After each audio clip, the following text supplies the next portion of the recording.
The price of a barrel of oil accounts for about 3/4 of the price of a gallon of gas. So a significant move up or down in oil prices should, within days, be reflected in prices at gas pumps worldwide. U.S. crude has been getting more expensive, going from about $80 a barrel last October to about $110 a barrel now. That's an increase of 40% in just 5 months. But what Americans may be seeing at the pump right now is gasoline catching up with the price of oil. Gas prices are actually up only 9% since October, from $3.40 a gallon then to $3.70 a gallon now. If they had really tracked the price of oil, gasoline would be selling at a national average of $4.76 a gallon. But prices are higher, and absent a clear and obvious culprit, Americans and their politicians in this election year are pointing fingers.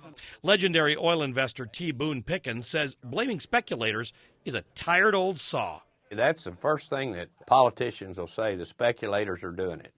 And when anybody comes out with that as the first reason, and they can't give you any more to talk about than speculators, they don't know what they're talking about.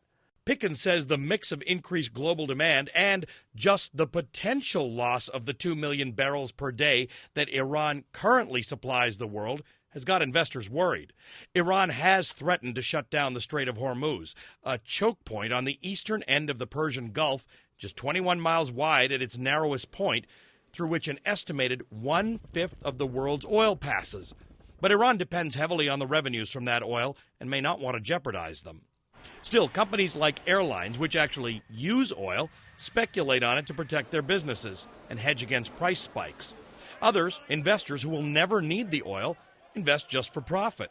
Between the tension around Iran and increased global demand for oil, the profiteers are betting there's no way oil prices will drop. But are they actually driving the price higher themselves? There ain't anybody running up the market on a speculative basis. The market is moving up because the oil supplies are tight globally. From there, you can goose it up a little bit, but not much. There may be another reason for the sudden gas price spike. U.S. oil production is up, but gasoline consumption is down, leaving the U.S. with more gas than it needs. So instead of excess gasoline driving prices down, in the last 6 months, not only that we stopped importing gasoline, we are actually exporting gasoline. The total drop in supply of gasoline available to consumer in the U.S. is down by about 1.5 million barrels a day.